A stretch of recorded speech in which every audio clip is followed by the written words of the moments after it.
I'm with the Aging and Disability Commission, and I'm one of the people that put this program together. And the purpose of the program is to have you gain some knowledge, legal knowledge about aging well. And so it's an informative session.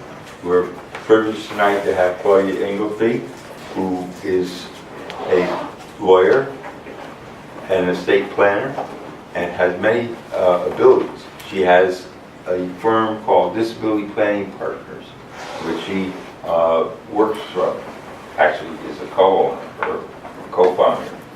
Correct. So it's a pleasure. Claudia, would you like to begin? Sure, thank you. Thanks, Vic. Thank you guys for being here. I'm going to keep this as informal as we can so that it suits your purposes as I talk. If you have a question, just let me know. I think it's better to address them as we go. I also have some material up here which is a outline of what I'm speaking about today. If you want to put your name and email or address on a sign-up sheet, I would be happy to email you back or mail back to you some of the lists that I'm going to speak about tonight. Okay? So how many people know what an elder law attorney does? Anybody? Anybody? Oh, you want a response? Yeah, a response. What does an elder law attorney do? Go ahead, Mark, tell her. Okay. Helps people navigate many things, but in particular, I think of it as helping people who need nursing home care get the government to pay for it by getting their assets out of their name. You're potentially completely right? So I'm an elder law attorney, and I'm going to tell you how I got here because it's a little bit of a unique story. About 20 years ago, I was a criminal defense attorney running around Baltimore City, and my mother-in-law, my in-laws who lived in Simsbury most of their life, she woke up one morning and had a catastrophic stroke that left her quadriplegic without the ability to speak or eat. Oh. And I quickly learned that being a lawyer, I was completely out of my element and had no idea how to help my family. And that led through a course of caregiving, being a caregiver for many years and helping my in-law family provide support to her. She was in skilled care. And then my father-in-law lived with me for 7.5 years. So I've done the caregiver piece of aging. And hi. And that led me to study for an additional 3 years to get a Master of Law in estate planning and elder law. So I'm going to talk about 9 components of preparing to age well. And I'm going to summarize everything for you, and then we're going to get into the details of it. And as I do, I'm going to stop and focus on the issues that are, the resources that are particularly close to home in Simsbury. But I want to start with a different premise. So, as modern medicine keeps us alive longer, and we see life expectancy rates for men and women that are moving older and older each 5 years or so, and we have men with an age expectancy anywhere between 84 and 86, and women a couple years older than that. So it started thinking one day, retirement and the Social Security system was founded and built on much, much shorter life expectancies. So I want you to suspend what you know about retirement and aging and think about it this way for this hour. What if retirement is really 2 phases?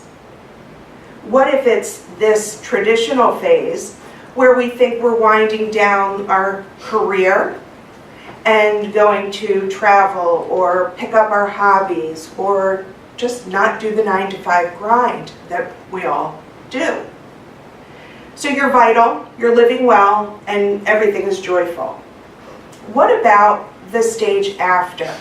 That's what I think is our aging process. And I think that is where we lose some of our vitality, and our elders can become more vulnerable to needing some supports that they didn't need earlier. So it's these two phases that I'm going to talk about in connection with setting yourselves up with some kind of plan to age well. And we will get to the long-term care supports. So the first thing is understanding retirement.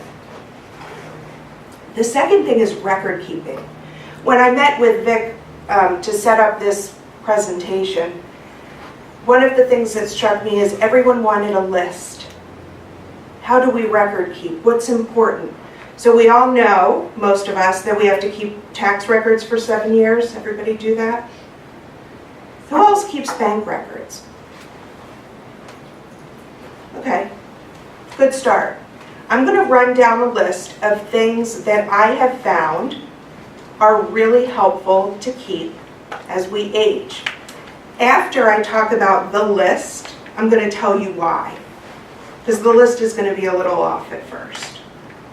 So I want you to keep any deeds to real estate or sale and purchase agreements, lease agreements, rental agreements, a list of all your bank accounts, brokerage accounts, retirement accounts.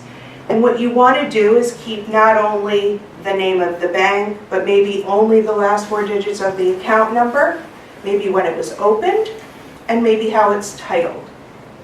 And anyone that wants this list, all you need to do is let me know and I'll make sure that I get it to you. Then you're going to have a list of your children, siblings, anyone in your family, how to contact them, and where they live.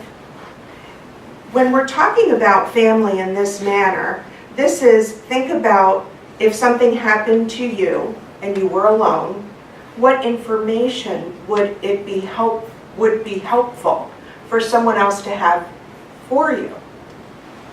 So when we talk about having a list of your children or your siblings or your family members, the other piece of that could be, as I've seen in my practice, maybe some family members that you wouldn't want contact. Taboo subject a little bit, but it's an important piece of this. And I'll tell you a story at the end on why that's important. A list of medical conditions, treating physicians, medications, any chronic health conditions. Are you diabetic? Are you allergic to peanut butter? Things like that. You want to also, what's your preferred hospital? If 911 was called and came to your home, what's your preferred hospital? Could be an important decision. Do you have any estate planning documents?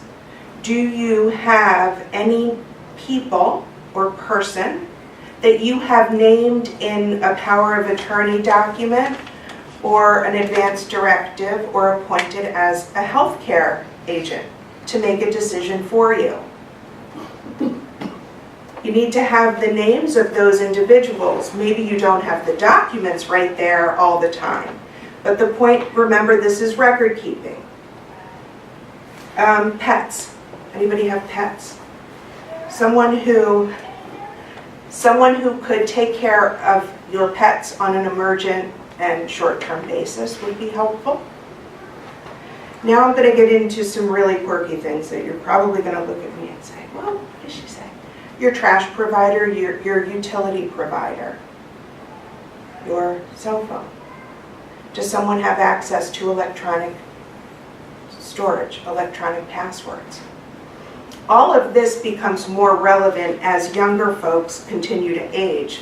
We're in a technology world, and a lot of the data and information that identifies us is held electronically or stored in computers, and someone may need access to that.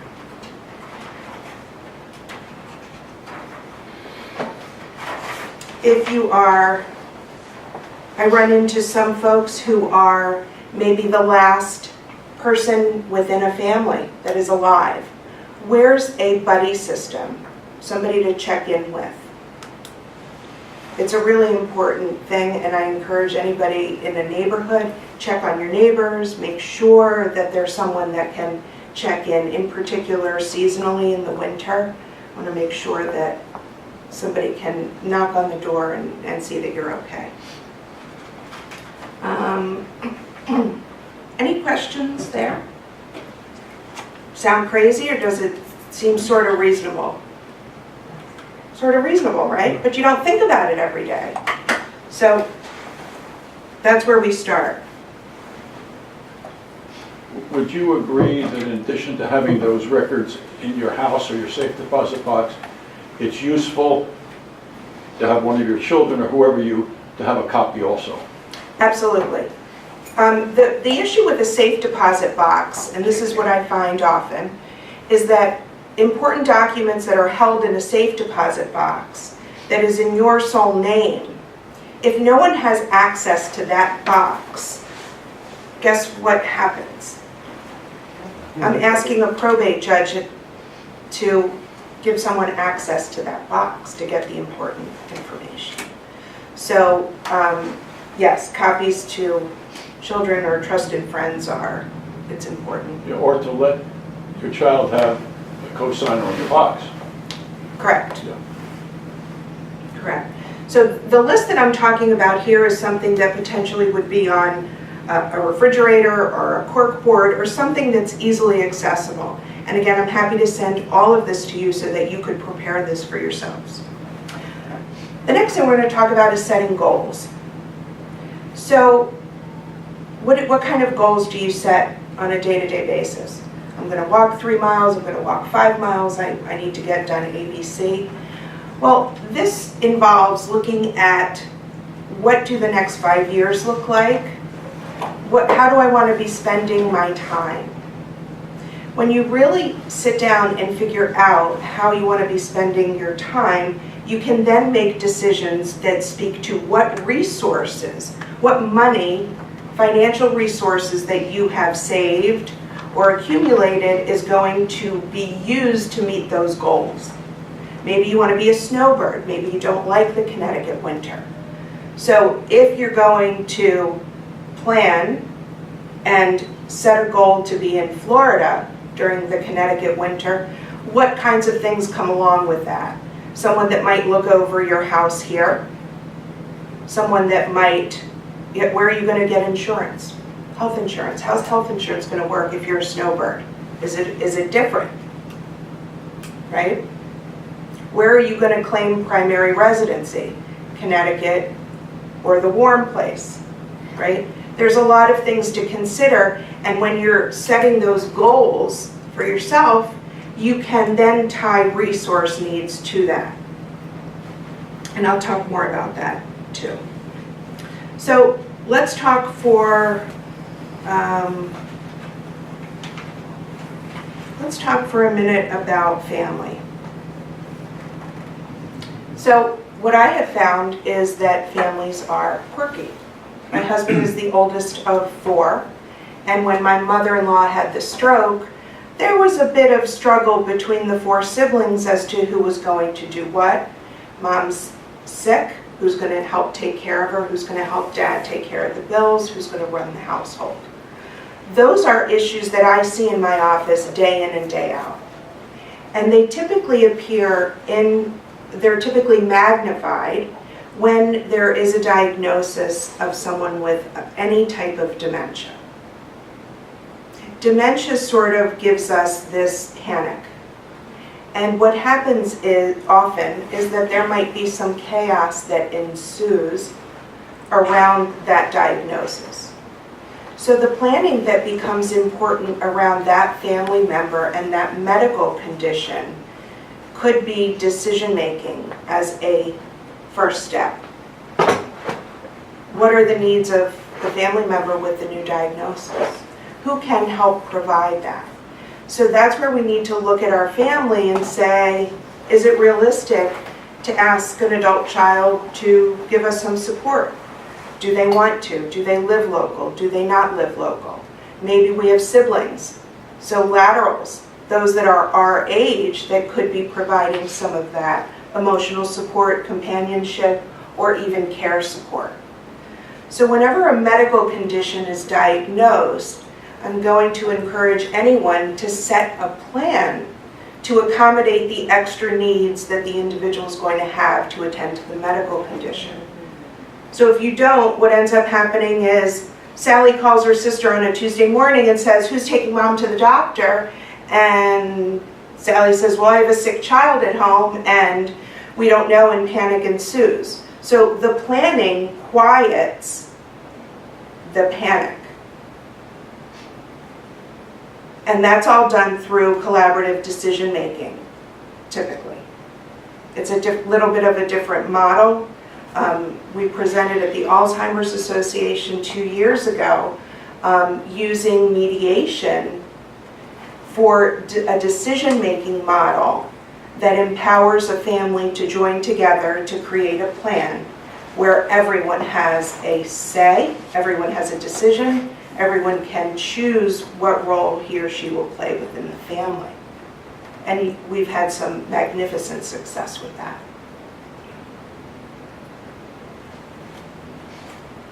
Any questions so far? No?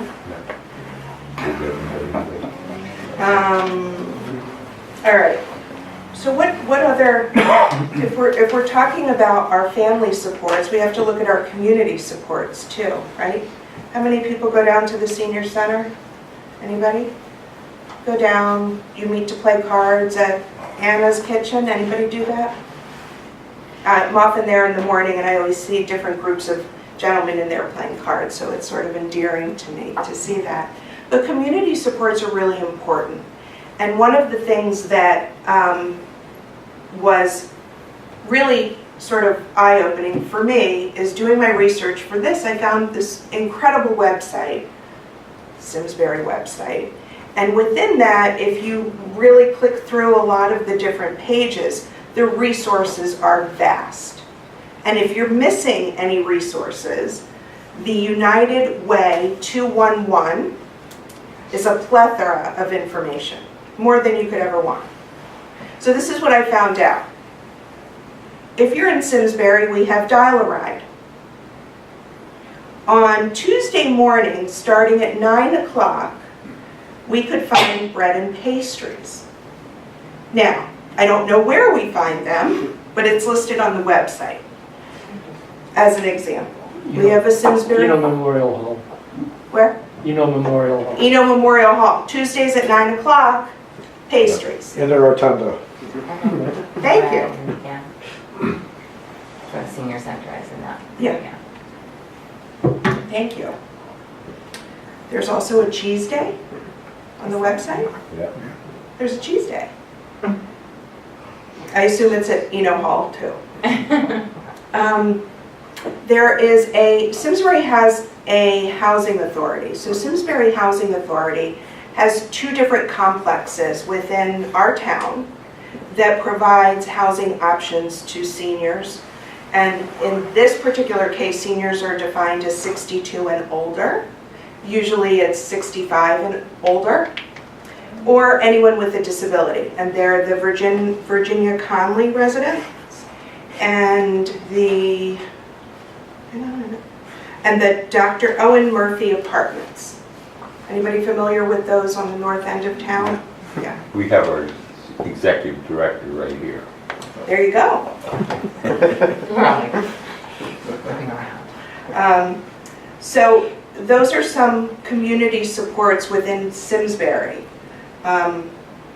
We also have adult residential care homes. These are a very different hybrid of a housing option where someone who is living independently but wants to live within a community with low resources, as opposed to an assisted living with very high expenses. There is a state subsidy that can be obtained through the state of Connecticut to subsidize that type of housing. It's not directly in Simsbury, but it's available. Then we have some 55 and over communities, some 65 and over communities. And I'm going to talk a little bit about continuing care retirement communities. Has anybody heard that term? Oh, yes. Oh, good, okay.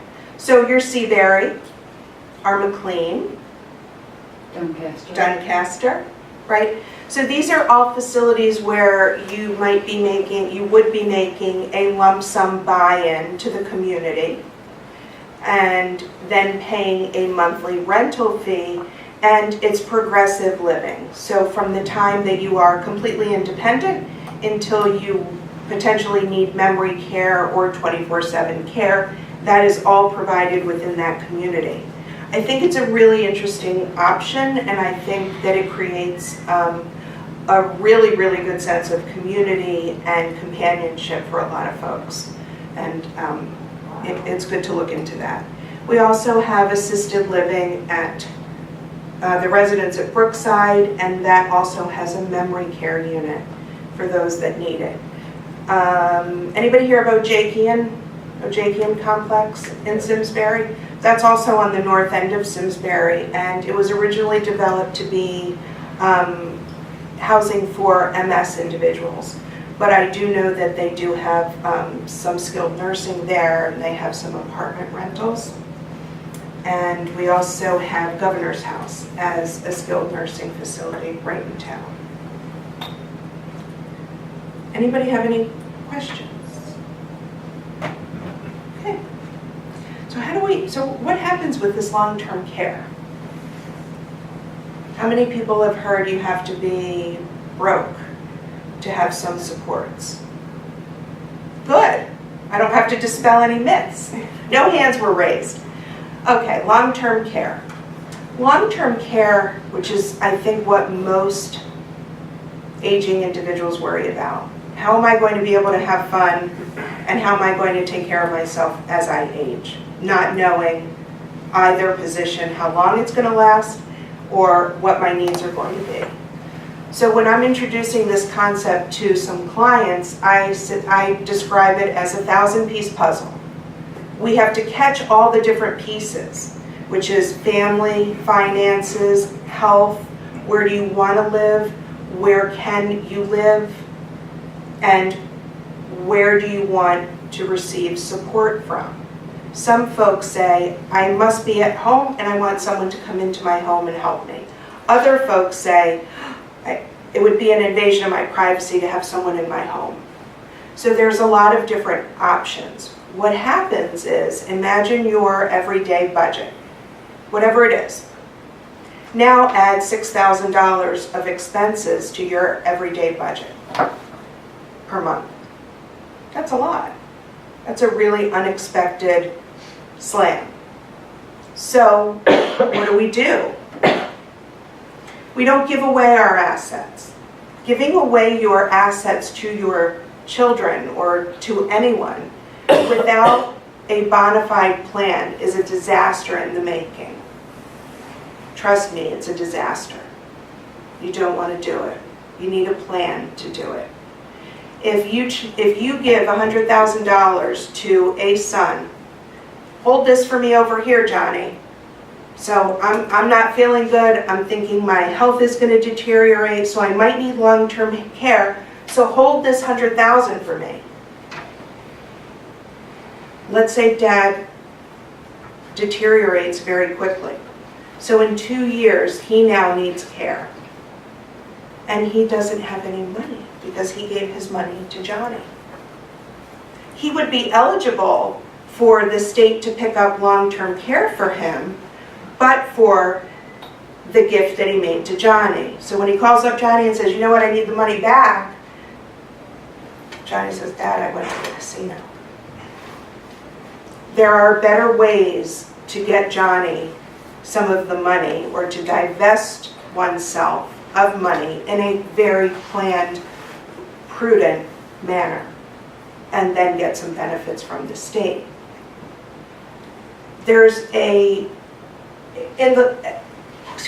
a legal premise, us lawyers talk a lot about public policy reasons for doing things.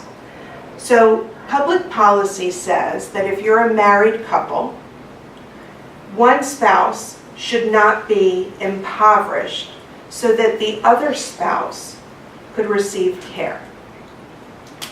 right? So I'm gonna say Jack and Jill are married, and we're gonna pick on Jill this time. She needs care, she has dementia. And if they spend all of their assets taking care of Jill, and Jack lives 10 more years, he will have run out of money. So there are planning tools that we can use that will transfer those assets to a spouse, legitimately, legally, and still be able to count on some support from the government, from our state. It's not a free ride. Are there, I hear a lot, well, will they take my house? Will the state come back and take my house? They may not, if someone's living in it. If your spouse is living in the house, they cannot take it during your lifetime. It's just a fallacy. Do they sometimes put a lien on the house? Yes, I've seen that happen. Sometimes it's not done correctly, sometimes it is. We have to remember that if the state is going to cover long-term services and supports, they will try to recoup some of those expenditures. But what Connecticut has that not every state has is we have really robust home care programs. So home care means that you're going to stay at home. Someone's going to come in and do an evaluation, a nursing professional, to determine what level of need someone has. And does everybody know what we're talking about with needs? We're talking about activities of daily living, getting dressed, making meals, showering, taking medication, or having safety needs because of a dementia. So, someone comes in from one of the state agencies and does an evaluation and says, okay, Jill, you need 12 hours of care a day.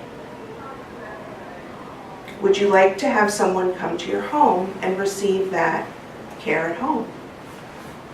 Jill says, yes, I do. Jack says, okay.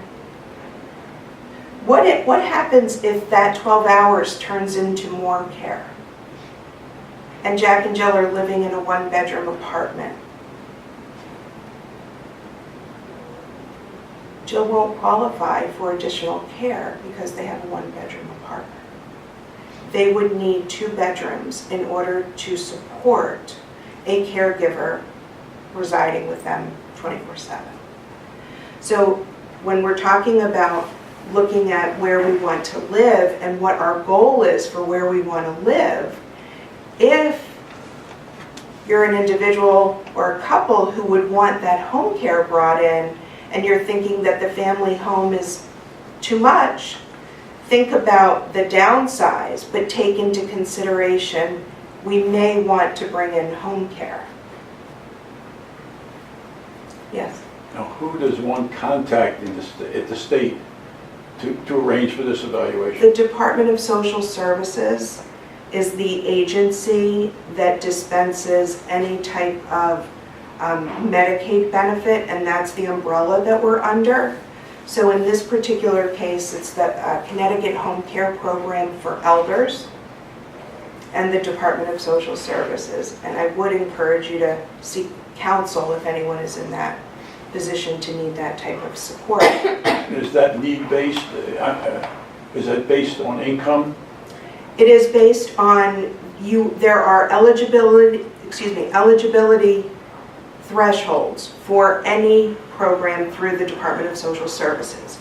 How you meet the eligibility tests are very different, and you don't need to spend everything in order to meet those eligibility limits. There's different planning options that are available.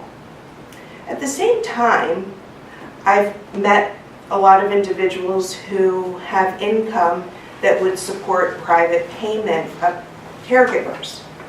So we have wonderful agencies within the state of Connecticut. There's many to choose from. We do make referrals to some agencies that we know have that are legal, doing everything above board, and if anyone would need a reference or any information, I would be happy to provide 2 or 3 names of agencies. So now we've talked about receiving care at home, whether you're paying for it privately, whether you're seeking some state aid to help cover the costs. We've talked about moving into a continuing care retirement community. And the last thing, and as an elder law attorney, I would never advocate for anything other than home care, community-based care. But sometimes some folks are very, very vulnerable and need skilled nursing assistance. So we have McLean in town and we have Governor's House in town. And they both are rated very well. There's a website that rates the care that's provided, any complaints that are filed, and they've both ranked very, very well. There was a news article that came out very recently on Simsbury Patch. I'm going to say it was 2 days ago. And there was a listing of all of the nursing homes in the state that were 5-star, 4-star, 3-star, 2-star. So I would encourage you to look on Patch if you're looking for that information. Any questions? So, not this past weekend, but the weekend before, I grew up watching 60 Minutes. It's the oldest news show, and I would sit with my dad and watch 60 Minutes, so I still watch it. And a week ago Sunday, there was a family that was being showcased. I think it was the last 20-minute segment. A very young couple with small children with a diagnosis of frontal temporal dementia. Did anybody see it? Yes. Okay. Very scary, right? He didn't know who he was, completely changed.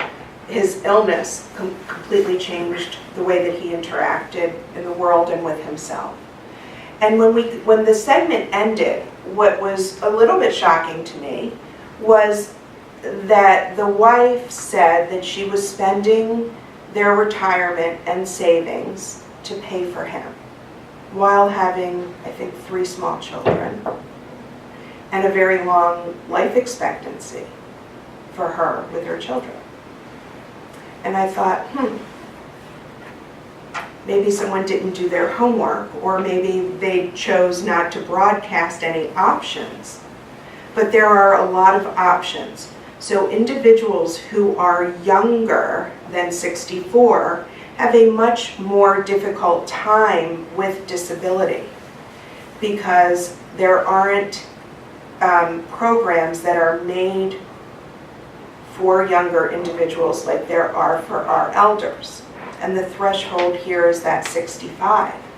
So where if anyone that was 65 or older with dementia applied for services or supports, they would automatically be granted once the application process had been approved. But if you're 64 or younger, the wait lists to access those benefit programs can be upwards of 2 years. That's not our problem. I'm sorry? That's not our problem. That's not your problem here, but it's noteworthy. Having any type of medical condition, ALS, Parkinson's, early onset dementia, Lewy body dementia, all of those types of illnesses that are diagnosed typically younger than 64, the same type of planning that you need as an elder, those individuals need as well. The difference is the accessibility to the programs is far more difficult. So now I'm going to talk about asset preservation. Asset preservation is this amorphous word, I think. Well, everybody wants to preserve their assets. But how do you do that? So while I'm very fond of my personal financial advisor, and I work a lot with assets, I cannot grow 1 penny to become 2. That's not my skill set. What my skill set is, and what other elder law attorneys do when we're talking about asset preservation, is looking at your financial profile and understanding the financial holdings that you have. Some people like annuities. Some people have everything in savings bonds. Some people have tax-free income from municipal bonds. Some people have inherited IRAs from a parent. So there are a plethora of different ways to hold money, from savings accounts to very complex entities, trusts and things like that. And one of the things that we do is use a trust that, in essence, you take your property, you put it into a trust. The circumstances within this planning concept have to be appropriate, and it's not always appropriate for everyone. We need a person that can hold the assets in this trust. So remember when Dad gave Johnny the $100,000, but then Dad deteriorated, and we needed the money back? If instead that same $100,000 had gone into an asset preservation trust, the money would have still potentially been there. And we know that there's a 5-year look back, right? Is that familiar to everyone? So what that refers to is if Dad gave away his assets within a period of 5 years before he needed long-term care supports, the state says, why should we pay for your support when you gave your money away? So if we can undo that $100,000 transfer to Johnny and give it back to Dad, he's now not asset eligible. He has $100,000. That's too much money for him. But he isn't penalized because he gifted it to Johnny, because he has it back. So the lesson is to not divest yourself or have your friends do it in a very unplanned manner and give stuff to your kids. I haven't seen it work very well in many instances. It needs to be done within either a trust document or another secure way so that we make sure that we have some security in place in case we don't make it those 5 years. So if Dad had given Johnny the $100,000 and 6 years went by, no problem, because the state doesn't look back more than 5 years from the date of that application to Department of Social Services for Medicaid supports. So I'm going to go backwards now. Remember at the beginning we talked about record keeping? This is why the record keeping is important. If you have kept records of all of your financial accounts, brokerage accounts, retirement accounts, deeds, house closing documents for home purchases or home sales, those are all critical pieces of information that comprise a Medicaid application. So if you're planning ahead of time and you're organized and keep all of these documents, then if that time comes, you're already prepared. The more prepared you are, the easier and quicker that application process will be. So if I have an organized file and I submit an application for home care and everything is there, it's complete, we can get an approval within 4 to 6 weeks. If it's not, it can take over a year. It's that simple. So being prepared with the record keeping is a really critical piece. We all good so far? Doing good? Yep. So I'm going to talk about what happened with my mother-in-law when she had the stroke. One of the things that was daunting is she had not done any estate planning prior. So estate planning, I'm going to ask you to think about it in two different contexts. One is planning for incapacity, and the other is passing your assets to your loved ones in inheritance. So the incapacity planning is supposed to give authority to an individual whom you name to handle your financial matters, to make healthcare decisions for you in the event that you aren't able to. Those two documents are simple, but they need to be comprehensive. And I have seen many documents that are not comprehensive, or I've seen a lot of documents from Rocket Lawyer. And I would encourage everyone not to use those types of websites. They're incomplete. If they're not signed properly, they will not function as we need them to. So it's too late. If you're incapacitated, it is too late to put those documents in place. And then we end up in our probate court system. So there's different courts in Connecticut, and when we're talking about the issues with estate planning or elder law, those issues are all sorted out in our probate courts, not in our superior courts.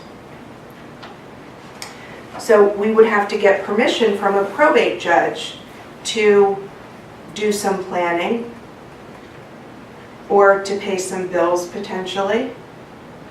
So you have to have those documents in place. Here's a little story on that. I met with a couple and they were doing a power of attorney document, which was going to give the agent authority to pay their bills and transact over their financial affairs.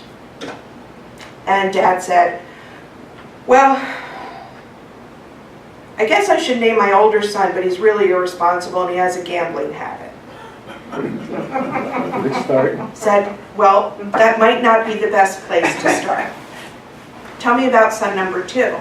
Son number 2 is a CPA and he's really responsible and he works really, really hard, but he has this competitive thing with his brother, and the older brother would be really upset if we named the second son the agent.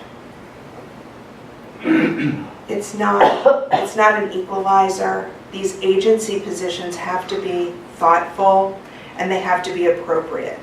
So we worked through some of that with the couple, and they did name son number 2, and we didn't have a calamity there. But it's very important that when you're choosing your agents, that you're doing that with a lot of thought. If you're asking someone to make medical decisions for you, but that person really would not be able to do that, that probably isn't a great agent for you in that manner. So you have to think about these things and talk with your attorney about it. The next piece is the estate planning. So I'm going to venture to say something a little untraditional. And I'm going to say that a will, everyone believes that they need a will. And I'm not saying you don't. So don't take it out of context. But a will could be the simplest document within an estate plan. It really could. There's a lot of assets that pass to your intended beneficiaries because you might have a joint account, right? Husband and wife have bank accounts. Husband passes, all of the money in that account automatically passes to wife.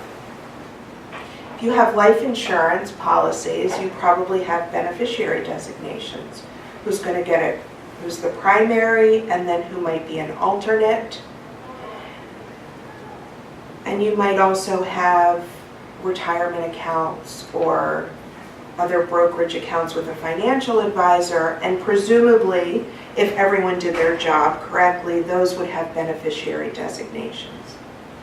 So the will is the formal document that is submitted when you pass away. And it doesn't mean that any assets are going to pass by the will.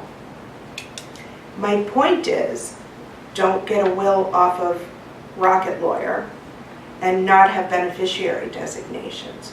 what can happen in circumstances like that is a will might be found not to be a valid will in Connecticut because of the formalities required in witnessing and signing. And I've seen it happen many times. Everything is supposed to go to person X, but different designations gave property to someone else. The point is that this is another planning issue. You have to plan and have a cohesive, coordinated estate plan when you're passing your assets to the next generation. It's very, very important. So, going back to my record keeping, remember we talked about keeping all of your children's names, addresses, phone numbers, contact information? And I said, and if there was a family member that there was some strife with and was not going to be included within this family's plan, that information was important. This is why. Because it comes into play with the estate plan. So if you have a child that might be serving in the military, I've seen, and his address changed every 6 months with a different deployment, and those records are updated, it becomes very simple to then alter an estate plan or update that.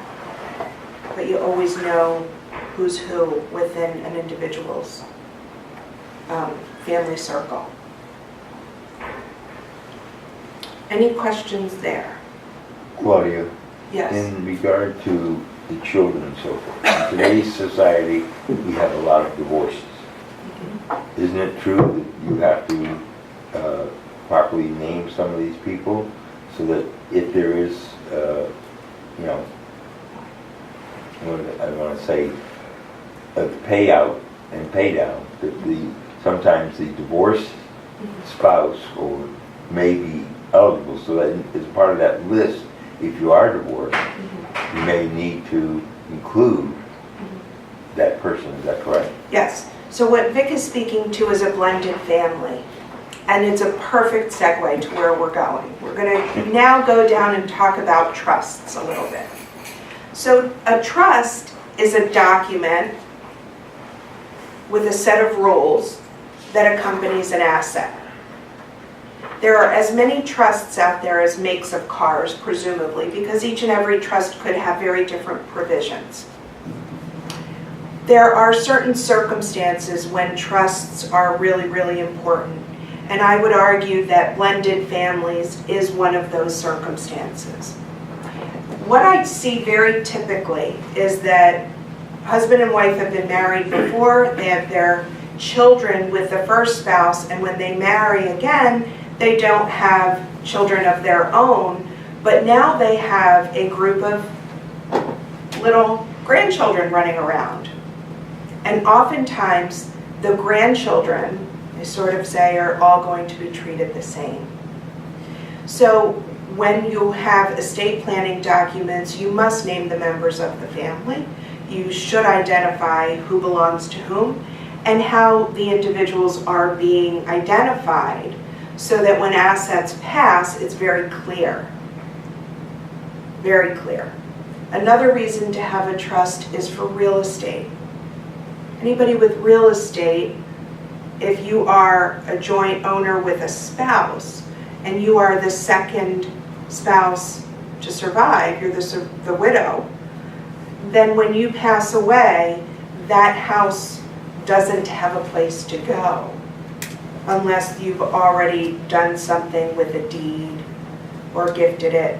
So we usually recommend putting it into a trust, and it can stay in the trust and pass very easily to the trustee at your death, and then it's either sold or kept, but it's cleaner. It's much cleaner. The other thing that I see with trusts is trusts can work in two spaces. They work during life and they work at death.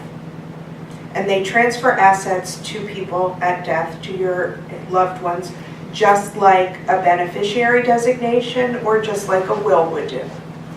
What they do during life is also can give you a lot of other protections or financial management, if that's one of the things that is important to you. So what literally happens is if you have a trust, a living trust, you are the trustee, you're the beneficiary. So you can act with whatever money or assets are in that trust as if it was in your individual name. What happens sometimes is folks go into an attorney's office and develop an estate plan, and a trust is drafted, and that's it. Never signed. Never No, funded. no, Funded. assets not transferred. Correct. So you've bought yourself a piece of paper, right? It's not going to serve its function. There's a process after the creation of the trust that is called funding. And that is moving your accounts into that trust. Real estate gets moved through a deed. Bank accounts are moved through a new account opened at the bank. And then your checkbook that was in your sole name before, or your individual name, or with your spouse, is now in the name of your trust. But you have to get the assets into the trust, or you have a piece of paper. Yes? Did you raise your hand? No? So that's one example of a living trust. When the people who establish the trust, they're typically called grantors or settlors. And when they pass away, when they both pass away, whatever assets were in that trust and whatever rules they set up in that trust will follow the assets when they pass away. So it's an important estate planning tool. And it's an important tool during lifetime as well. If there's a bank account that's been transferred as a living trust, but it still has your name on it, but it's the people you've given it to, it says in trust for, and it's irrevocable, does that not meet the standards because your name is still on it? Do you have to remove your name? No, it depends on some banking institutions. It should say the individual's name and then maybe a TTEE, which signifies trustee, It says ITF. and trust for. So that's the designation. Correct. So it's in the trustee's name, Correct. in trust for, and then a beneficiary.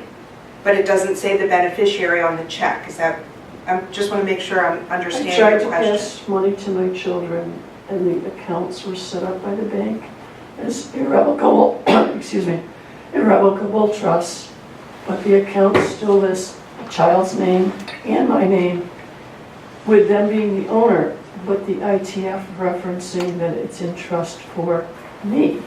It just doesn't seem I would be happy to speak to you after. right. What's your gut reaction to that? I don't think it's set up correctly. Let's speak after. We're recording, so I would want to know a little bit more details about that, and I want to respect your privacy. Okay, So I'm happy to speak to you after. okay. But it sounds a little, I think your instincts might be. Anybody have any questions or anything that you really wanted me to talk about that I haven't touched on quite yet? How about talking a little bit about long-term care insurance? Be happy to. Yeah. Great segue into payer sources for long-term care. So, years ago, I haven't seen, I'm going to say in the last 4 or 5 years, I haven't seen many of the policy I'm going to describe first. There was a policy in Connecticut that offered long-term care insurance, and if it was a partnership plan, which meant that the insurance company was partnering with a different agency in Connecticut to develop this particular policy, the policies had a 5% compounding interest So the way that they worked is you would have to qualify for a policy and go through underwriting of a certain degree, and then you would choose, based on your age, your life expectancy, your rating, you would choose a daily limit that the insurance would cover for long-term care. And there would typically be a 90-day elimination period where you would have to privately pay, and then the policy would kick in and cover you the daily rate for whatever care you needed. But if you had purchased the policy maybe 10 years prior, every year that daily rate compounded by 5%. So we had individuals who had very, very high coverage, almost 100% coverage of $400 a day we were seeing. The other part of that is that these particular policies also had an asset preservation component. So if the policy was going to pay out $400,000 of benefits for you for long-term care, then you could keep $400,000 of assets, which is way beyond the threshold for keeping assets and applying for Medicaid. So what would happen is you would use the policy, save $400,000, and then if someone still needed care, they would be eligible for some state support. Those policies were very robust. Now, those same policies, number one, I don't see them being underwritten at all anymore. I haven't seen one in many years. And what we have now are more hybrids. So you have some policies that act as a partial annuity. So let me talk a little bit about annuities before I complete the long-term care. An annuity is a financial product that an advisor might sell to create an income stream. I've seen some wonderful annuities and I've seen some really lousy annuities. So there was a time when we were hearing, purchase an annuity because it's going to give you double the income if you're in skilled nursing. Right? What good is that? What good is that? If you're in skilled nursing and you have double the income, guess where that income is paid? That income is paid to the facility. If you're a resident receiving skilled nursing care, your income is part of your copay towards your care. If you're at home, you keep your income to support the house. So what happens now is with an annuity, typically a lump sum of money is given to a contract, an insurance contract, and you develop the terms of that contract together. So it might be that for 5 years nothing happens, your lump sum stays with the company, and then you have options. You might have an option to use it for long-term care at X amount of dollars a day after a certain period of time that the annuity has matured. What is appealing about those is because we don't have a lot of pensions anymore, people are purchasing annuities because they can give you an income stream, a monthly income that will mimic a pension. And the third component is typically some type of life insurance. So that if you didn't use the annuity for income and you didn't use the annuity for long-term care, your heirs or beneficiaries would recoup some of the money that you had purchased as a death benefit. So it operated as a hybrid. There are many, many, many different hybrids that function similar. Some are investment vehicles, some are not. So the other piece of it is that long-term care is more expensive than it used to be, or the insurance contracts are more expensive than they used to be. So I've seen rates for traditional long-term care insurance for someone who's 65 and healthy, somewhere between $8,000 and $10,000 a year. They're really high. So it's a tricky subject. And you have to be careful who you're working with insurance policies. Make sure that someone do your research. There's ratings that different insurance companies have that can give you a sense of being financially sound and things like that. Does that answer your question enough? Sure. You can ask me more. Claudia, Yes. isn't in long-term care insurance, isn't the trend right now where it's a time factor? You have assets, or you have a limited amount of time to use those assets, I haven't seen that. where they no longer, it's not a lifetime benefit, is what I'm maybe. Long-term care was never a lifetime benefit. It was always a a per diem amount up to a maximum. So I've never seen a lifetime, ever. But that's just my experience. That doesn't mean that I'm standing for the whole. Someone else had it, yes? Money Magazine had an article within the last 2 years talking about long-term care insurance coverage, whether to buy it or not to buy it, etc.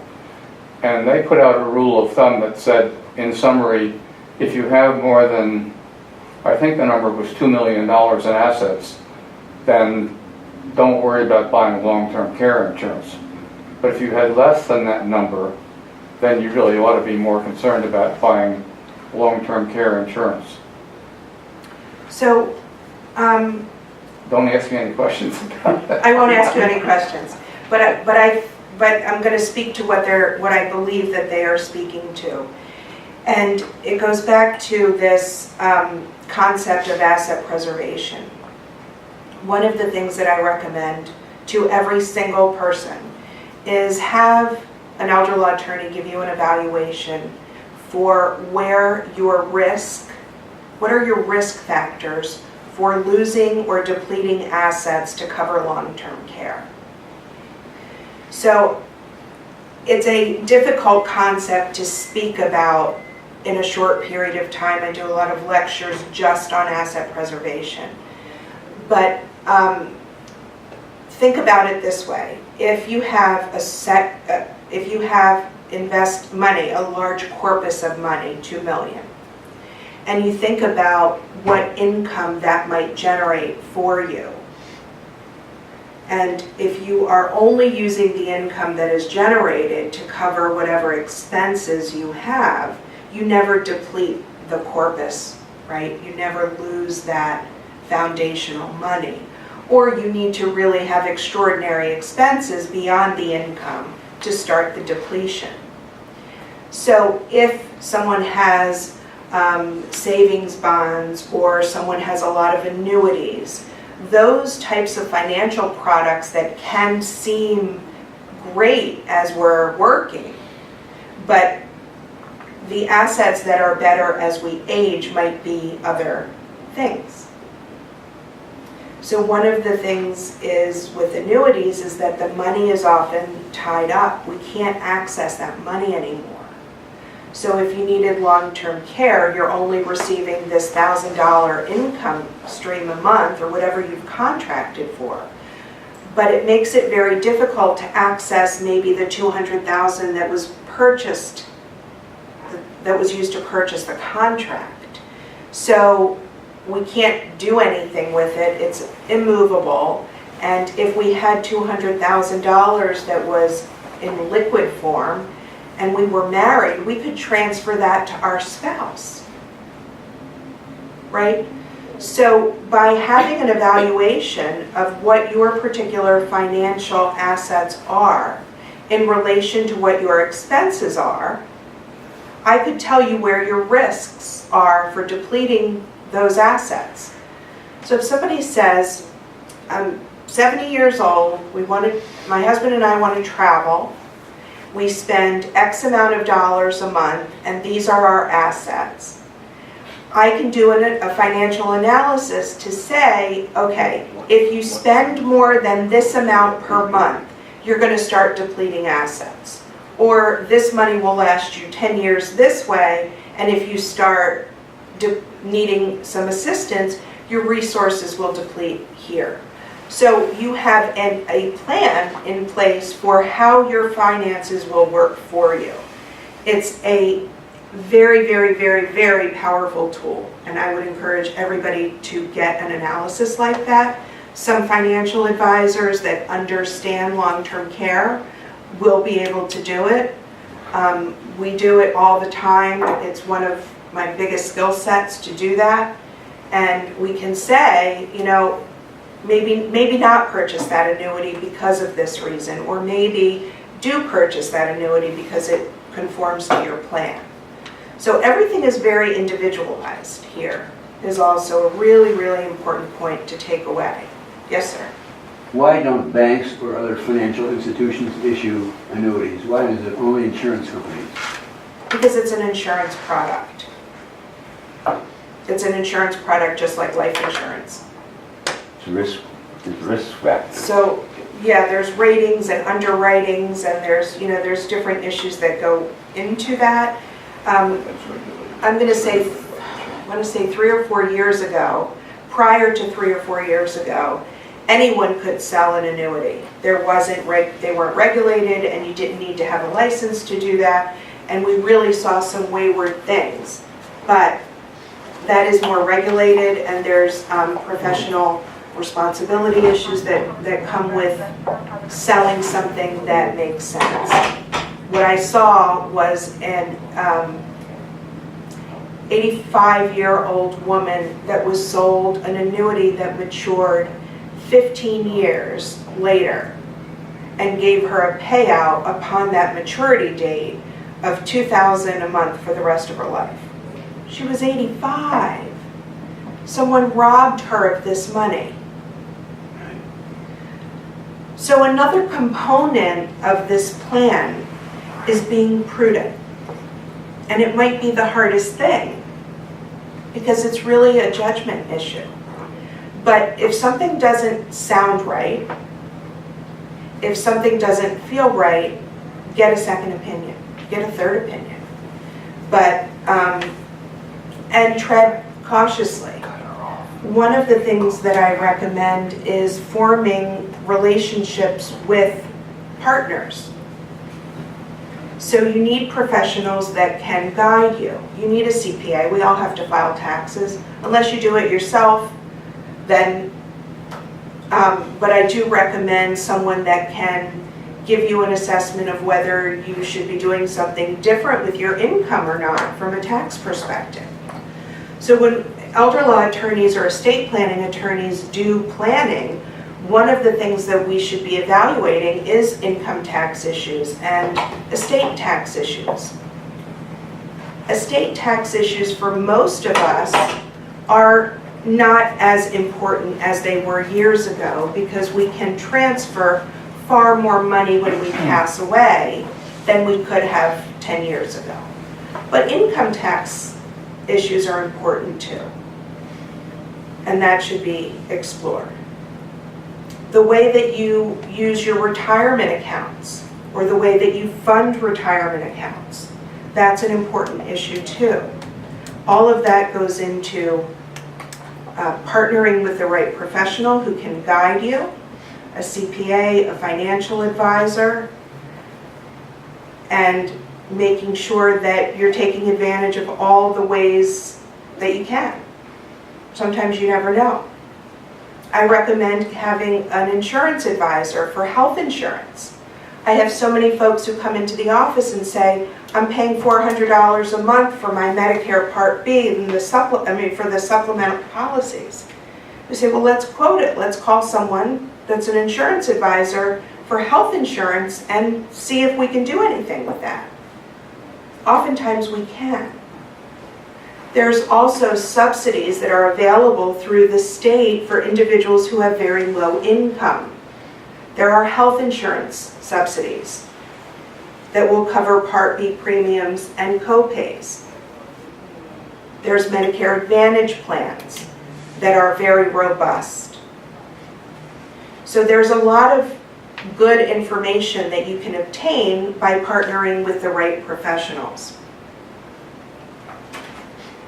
Let me make sure I didn't forget anyone on my list.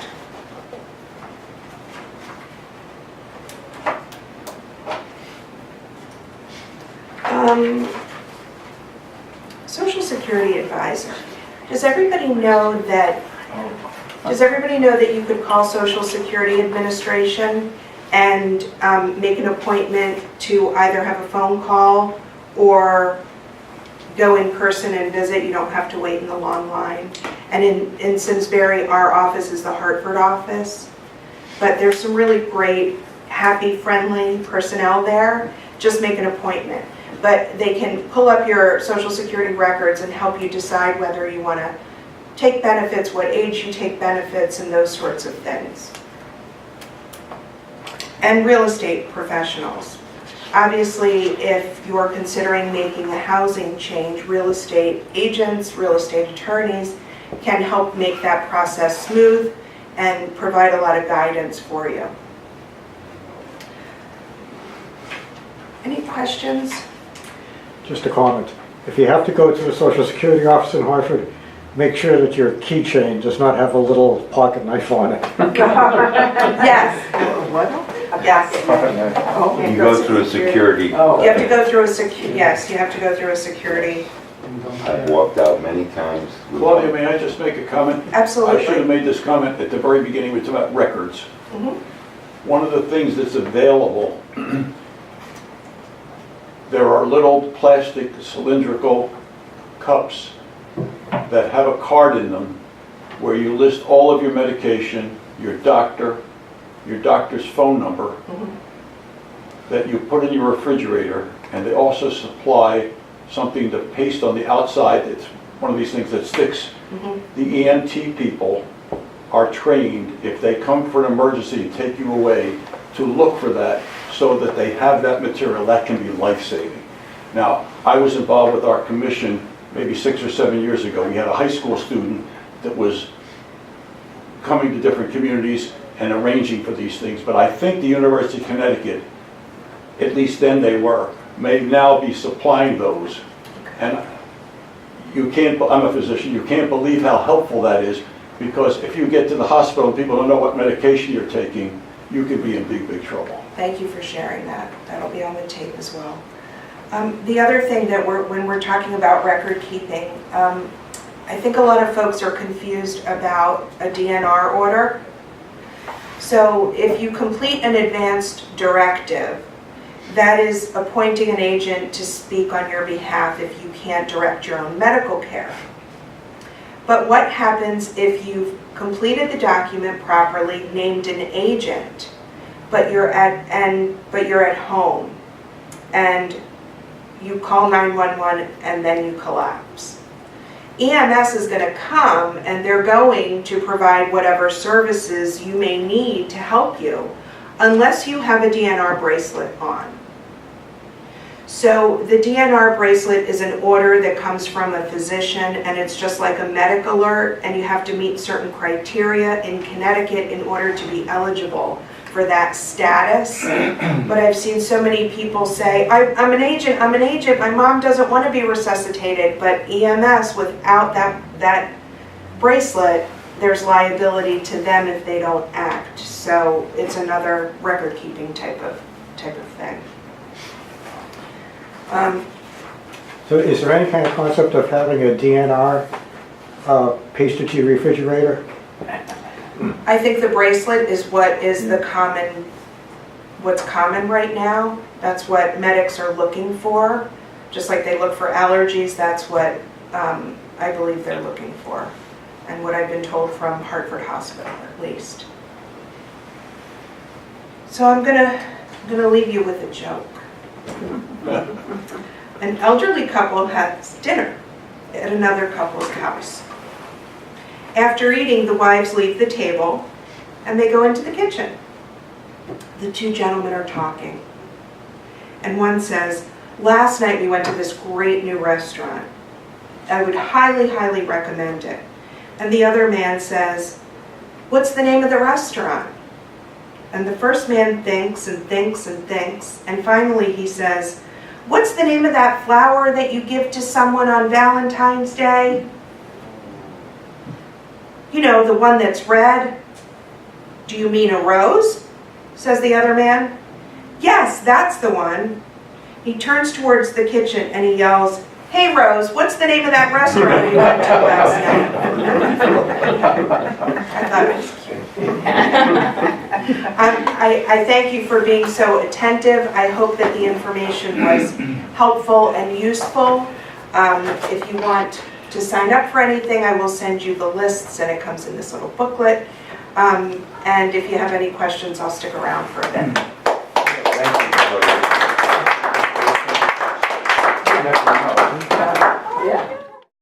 Funding for Simsbury Community Television is provided in part by contributions from viewers like you. Thank you.